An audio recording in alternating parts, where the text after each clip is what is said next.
오늘 이 새벽에도 영상을 통해서 또 이렇게 대면해서 기도에 참석하신 모든 사랑하는 성도님들을 환영하고 축복합니다. 우리 옆에 있는 분들에게 한번 이렇게 인사하겠습니다. 기도하는 당신이 자녀를 세웁니다.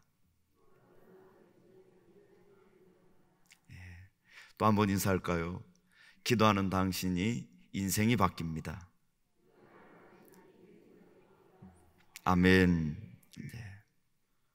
우리 사랑하는 성도님들, 우리 신앙생활 속에 한 시간도 빠지지 말고 우리가 지속적으로 해야 될 게 있는데요, 우리가 잘 아는 말씀 데살로니가 전서 5장 16절에서 18절 말씀을 보면 우리에게 잘 말씀하고 있죠. 제일 먼저는 항상 기뻐하라, 쉬지 말고 기도하라, 범사에 감사하라. 이 모든 것들은 다 한 용어로 항상 기뻐하고 그리고 기도하고 그리고 감사라는 겁니다. 이것은 순간이라도 놓치지 말고 그리스도인이면 이 부분은 끊임없이 하라는 겁니다. 우리가 그래서 왜 항상 기뻐할 수 있는지는 우리 어제 본문을 통해서 살펴보았습니다. 우리가 금식할 때는, 신랑을 빼앗길 때는 그때는 금식해야 되지만 신랑과 함께 있을 땐 그때는 항상 기뻐해야 된다라고 우리에게 말씀하고 있었습니다. 그러니까 우리는 우리 주님과 함께 동행하는 삶 속에서는 늘 기뻐할 수밖에 없는 거죠. 그 자리가 슬픔의 자리라도, 고통의 자리라도, 절망의 자리라도, 눈물의 자리라도 우리 주님이 함께 하시기에 그 모든 것들을 능히 견딜 수 있고 이길 수 있고 극복할 수 있는 힘을 주시기에 우리는 눈물의 자리임에도 불구하고 그 자리가 기쁨의 자리가 될 수 있다는 겁니다. 또한 우리 사랑하는 성도님들, 항상 기도해야 된다. 그러기에 우리가 오늘도 이 시간 새벽을 깨워 기도하러 나온 것 아니겠습니까? 또 우리 주님은 우리에게 분명히 말씀하십니다. 기도하면 반드시 응답해 주시겠다고. 그 말씀을 붙들기에, 그 말씀을 믿기에 오늘도 이 자리에 나와서 우리가 하나님 앞에 우리의 기도 제목들을 올려드리는 줄 믿습니다. 그리고 또한 우리는 범사에 어떤 일이라도, 이 범사는 굳은 일도 있고요, 안 좋은 일도 있을 수 있고요, 또한 이제 굉장히 기쁜 일도 될 수 있습니다. 어떤 상황과 환경을 이것 때문에 내가 감사하지 못하다라는 이런 말을 할 수 없도록 우리에게 말씀하고 계시다라는 겁니다. 오늘 우리 주님은 제자들에게 이 감사에 대해서 말씀하고 있습니다. 제자들은 항상 기뻐해야 되는 그 삶을, 범사에 감사해야 될 또한 삶을 살아가라고 말씀하고 계십니다. 오늘 우리 사랑하는 성도님들, 지금 이 새벽을 열면서 기쁨이 충만하십니까? 감사가 충만하십니까? 그것이 바로 제자의 또한 하나님의 백성의 삶이라는 것입니다. 그런데 우리는 우리 신앙생활 속에선 조건적으로 감사를 합니다. 이거를 해주셨으니까 감사.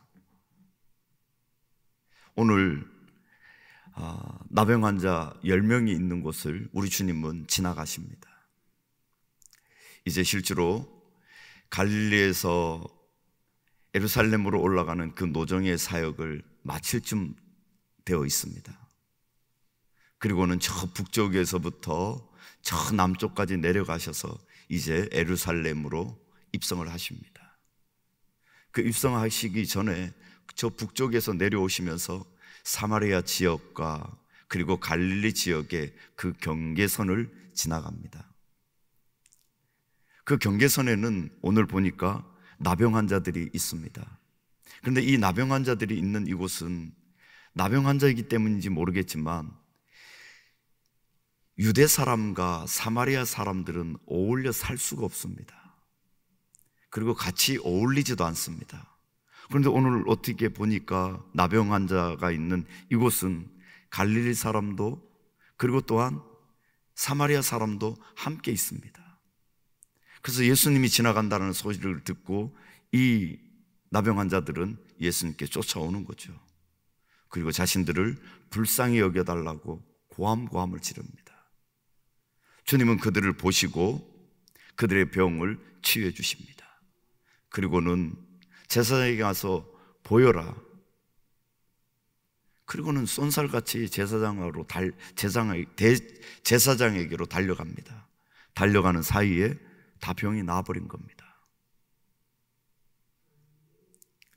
그런데 달려가는 중에 병이 나은 것을 안 한 사람, 사마리아 사람이 거기서 되돌려켜 제사장에게로 가지 않고 바로 예수님에게로 와서 큰 소리로 외칩니다.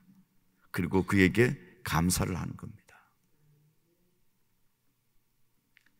우리 사랑하는 성도님들, 우리는 조건적으로 하나님 앞에 이거 들어주십시오. 이 10명의 나병 환자들이 선생님, 우리를 불쌍히 여겨주시고 우리를 치료해 주십시오, 이렇게 고백을 했지만 감사한 사람은 한 사람밖에 없습니다. 우리가 하나님 앞에 나와서 하나님 앞에 여러 가지 기도 제목을 올려드리지만, 그렇지만 그 부분에 대한 만지심과 치유와 회복과 여러 가지 하나님의 도우심을 바라는, 그리고 또 하나님께서 만져주시는데 그것에 대한 진정한 반응을 하는 사람들이 극히 많지 않다는 겁니다. 예전에요, 어떤 분이 담석 때문에 큰 어려움을 겪었습니다. 그래서 보통 병원에 가서 돌을 깨고 그리고 있으면 수술을 안 하고 레이저로 돌을 깰 수 있습니다. 그런데 너무 커서 깰 수가 없는 겁니다. 그래서 수술을 해야 된다는 겁니다. 그 수술 날을 잡았습니다. 그런데 수술 날을 잡고 이제 수술 날을 잡으러 병원에 갔는데 의사가 없는 겁니다. 그래서 수술을 미루고 교회를 왔습니다. 그리고 그날 기도회를 참석했습니다. 기도회를 마치고 나서 화장실에 갔는데 돌이 빠져버렸습니다. 수술을 받아야 될 날 수술을 받으러 갔는데 의사는 없고 대신 하나님 앞에 와서 기도를 했더니 돌이 어마어마한 큰 돌이 빠져버린 겁니다. 그래서 제가 가만히 감찰을 해봤습니다. 저분이 얼마나 감사를 하나. 그런데 하나님 앞에 입술로는 크게 감사에 정말 감사하다 이렇게 얘기를 하지만 그의 삶을 통해서 보여지는 감사는 극히 작았습니다. 한마디로 화장실 들어갈 때와 나올 때가 다르다라는 겁니다. 하나님께서 우리에게 은혜 베푸시는, 은혜 베풀어 주십시오, 긍휼을 베풀어 주십시오, 그렇게 고백했다가 그 일이 해결되면 우리는 언제 그랬는지 감사를 잊을 때가 있습니다. 사랑하는 성도님들, 그리스도인들은 감사로 시작했다가 감사로 마치는 그런 인생을 사셔야 됩니다. 우리가 왜 감사를 놓치냐면요, 모든 것들을 그냥 지나가는 겁니다. 그런데 그냥 되어지는 것은, 우리에게 있어서 그냥 되어지는 것은 아무것도 없습니다. 그래서 우리가 이 앞전에 본문 속에 제자들은 어떤 마음을 가져야 되느냐 하면 무익한 종입니다. 일을 다 하고도 주인에게 말할 때는 나는 무익한 종입니다. 내가 주인에게 내어놓을 건 아무것도 없습니다. 내가 한 것이 아무것도 없습니다. 엄청난 일을 하고도요, 내가 한 것이 없다라는 겁니다. 이런 마음이 있어야, 이런 신앙의 자세가 되어야 그 속에서 감사가 나오는 겁니다. 또한 그 속에서 감사가 되어지는 것입니다.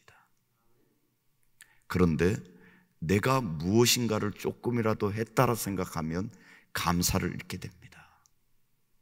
제자는 우리 주님 앞에 고백할 때 나는 아무것도 한 것이 없고 모두가 다 하나님의 은혜입니다, 이런 고백이 나오는 그곳에 감사의 인생이 되어질 수 있다는 것입니다.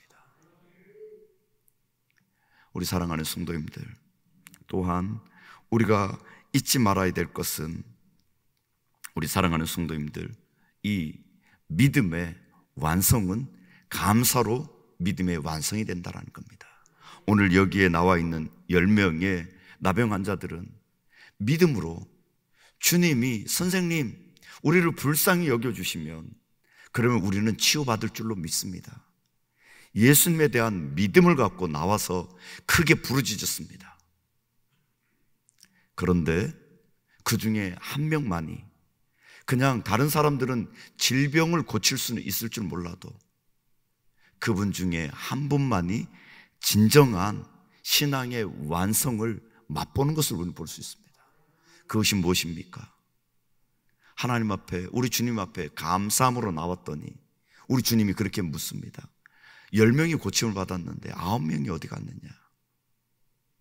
그리고 이 신앙의 완성은 내 출신 성분과 관계가 없다라는 겁니다. 목사라고, 장로라고, 집사라고, 권사라고가 아니라 믿음으로 출발해서 우리가 예수님께 감사함으로 나올 때 예수님은 그를 보시고 너가 구원을 얻었다.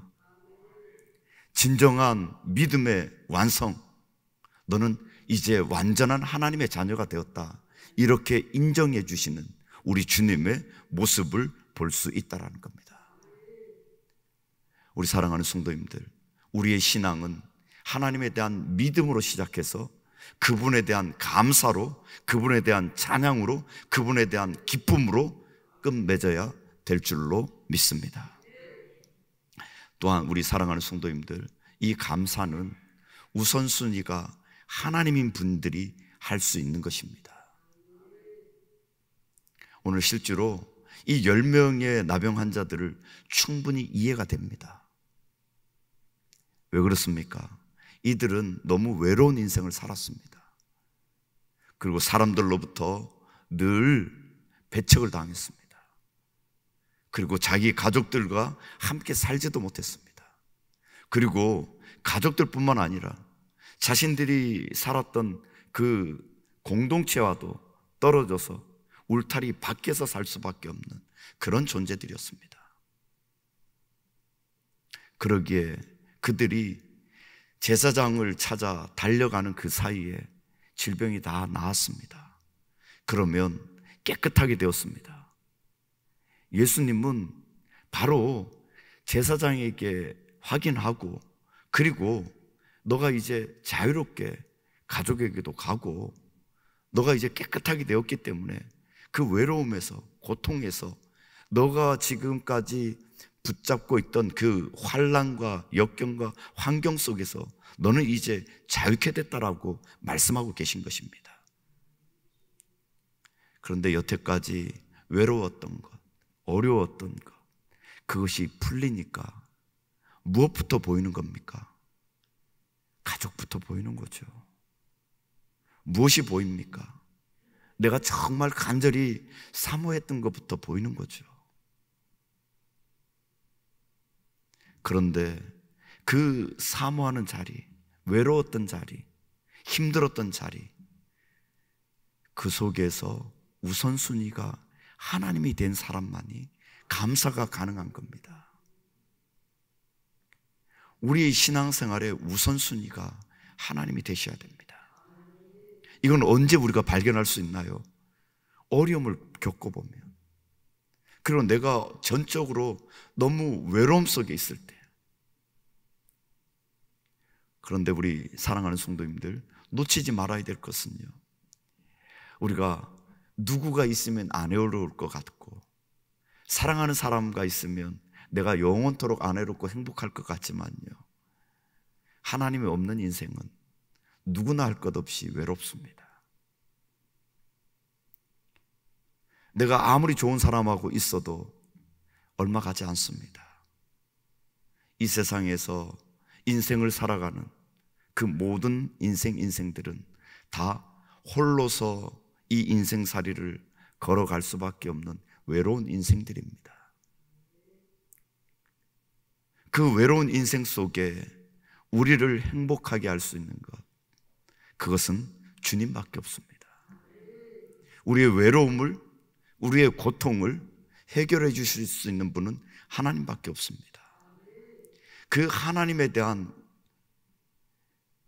우리의 마음속에 하나님에 대한 우선순위가 정확하게 먼저 되어 있는 분만이 그러기에 감사할 수 있다는 것입니다.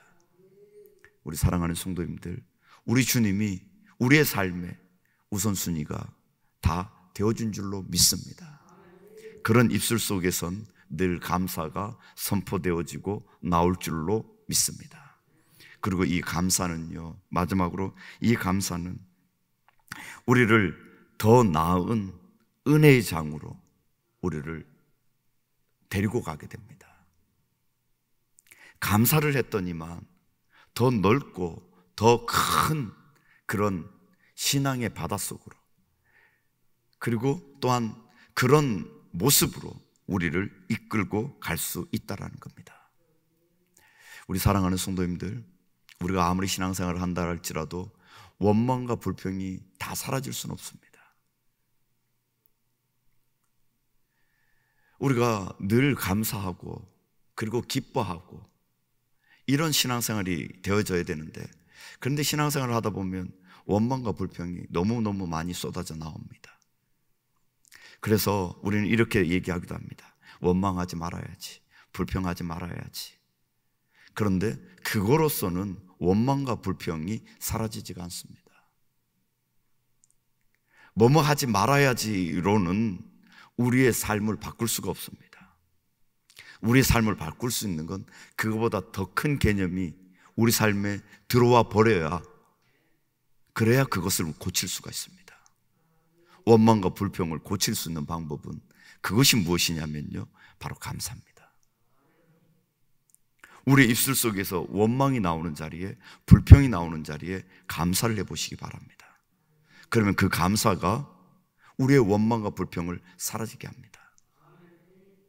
동일한 원리로 우리가 하나님 앞에 내가 하나님의 자녀로 이렇게 살아야지, 이렇게 살아야지, 우리에게 이렇게 말씀하시니까 이렇게 살아야지, 그러면 그것은 부담이 됩니다.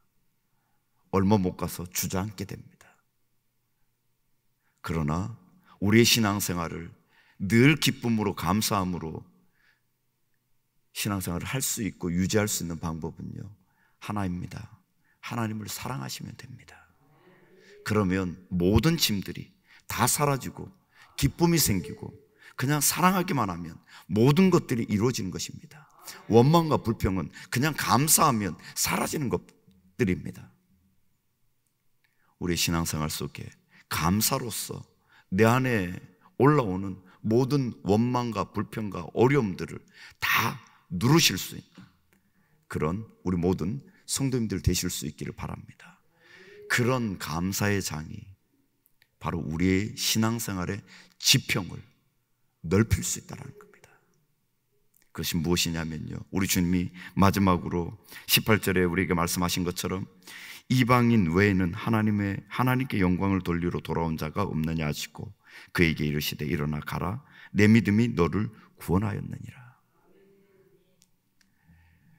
우리 신앙생활의 끝은 바로 하나님의 자녀로서 우뚝 서는 것이죠. 감사는, 지속적인 감사는 우리의 신앙생활의 깊이와 넓이와 지평을 넓혀가는 것입니다. 그리고 그 감사는 결국 하나님 앞에 영광이 되는 겁니다. 예수님 앞에 나와 감사했는데 이것을 하나님께 영광이라고 얘기하고 있다는 것입니다. 우리 사랑하는 성도님들, 하나님을 영화롭게 하고 싶습니까? 하나님께 영광 돌리는 삶을 살고 싶습니까? 그러시면 입술에 감사를 놓치지 않으실 수 있길 바랍니다. 늘 감사하실 수 있기를 바랍니다. 불평의 자리에서 돌아와, 그리고 불평의 자리에서 돌이켜 우리의 입술을 감사로, 원망의 자리에서 우리의 입술을 돌이켜 감사하실 수 있는, 그러면 우리 신앙생활이 기쁘고 그것이 바로 하나님 앞에 영광이 되는 신앙생활이 되어질 줄로 믿습니다. 오늘 이제 새 하루가 시작됐습니다. 이 아침을 열면서 분명히 하루를 살다 보면 짜증나는 일도 있습니다. 저는 목사이지만 저도 짜증날 때가 많고 큰 소리 칠 때가 있습니다. 그런데 그때마다 하나님께서 내게 베푸신 은혜를 생각하며 내가 무익한 종이고 내가 아무것도 할 수 없는 그런 존재임을 고백하신다면 그 자리에서 감사가 터져 나올 것이고, 감사가 터져 나오는 그 자리에서는 기쁨이 넘칠 것이고, 그 자리에선 하나님의 영광이 드러날 줄로 믿습니다. 오늘 그런 하나님의 영광이 되는 삶을 사실 수 있는 우리 모든 성도님들 되실 수 있기를 축원드립니다. 기도하겠습니다.